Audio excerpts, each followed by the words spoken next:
So what we should look for during our ethical hack is certainly open authentication. That's an open door. That's a gimme. You'd be so lucky if you found that, especially if you're getting paid by project instead of by the hour, because you just saved a lot of time and energy. Just walk right into the network and start hacking. You're now on the network. Web security. If the system has web, well, it's just going to take a little bit longer than open. You just have to worry about whether there's some kind of intrusion detection and prevention on the access points themselves. But to be honest, if an administrator has left WEP in place on their wireless network, they probably don't have a real good intrusion detection or firewall system going on, at least on this side of the network.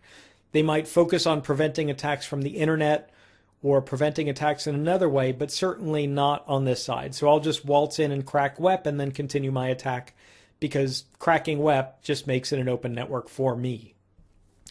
For Wi-Fi protected setup, I mentioned the button that you can press on a lot of these access points that allows you to associate. Well, there was a compromise discovered and documented very recently, a couple of months ago at the time of this recording, that allows an attacker to connect up to an access point that has this feature enabled and actually suck out the PIN, which then allows them to suck out the WPA or WPA2 crypto information. This kind of vulnerability, it's not on every single device in every single place, but it's often enough seen where WPS is now being shut down. Most security experts are recommending that enterprise and big customers, middle-sized companies, even mom and dad kind of home environments shut off WPS, because if it's shut off, even if the feature is available on the access point, if WPS is disabled, these attacks simply don't work. So shutting off WPS is great for administrators. For a hacker, if I find it, if it's on, if I can press that button, first of all, if I can physically press it, that's great because I can associate my wireless client with it. But if WPS is enabled at all, I can probably make the hack a little bit easier.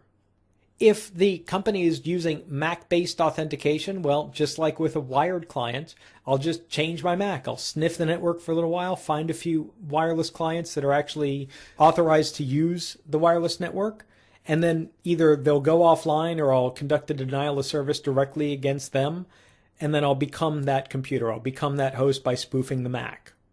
And then finally, this old corny one of no SSID broadcast. If an administrator disables SSID broadcast or uses MAC-based authentication or both, those are pretty much gimmies as well, because there's no security from disabling SSID, just like there's no real security from using MAC authentication by themselves or together. Certainly if you're doing MAC auth and you're doing SSID broadcast disable and you're doing 802.1x, WPA, things like that, yes, it's going to be much, much harder. But I see enough wireless networks that just disable SSID and require specific MACs or whitelist, blacklist MACs. And aside from that, it's actually open or even WEP. Great, no problem at all. Those things don't combine to a secure solution. And early on in the footprinting process, when I'm sniffing and looking at all of those wireless networks, you saw the screenshot earlier of displaying a bunch of networks, oftentimes I'll be, let's say, near a big money bank and their SSID for the company is BMB Co. Well, if I've got all of these SSIDs and I'm sniffing around, and I'm seeing all of these SSIDs belong to, based on the MAC prefix, Cisco 1142N access points, and they're on channels 1, 6, and 11 with WPA2. And if I see that consistently, I'll get a really clear idea that this is what this company does. This company has a standard for this device on these channels using this SSID with this auth approach. Excellent. I love that when it's consistent.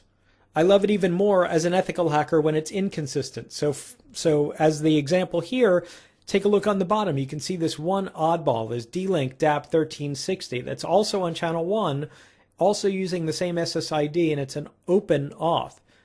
This is a real benefit for an ethical hacker. It typically means that either an administrator has thrown an extra wireless access point to cover some dead spots or some extra coverage in one spot in the building, or it means a user has actually brought in their own access point and deployed it so that they can maybe connect an unauthorized device or get access in an area that they wouldn't normally.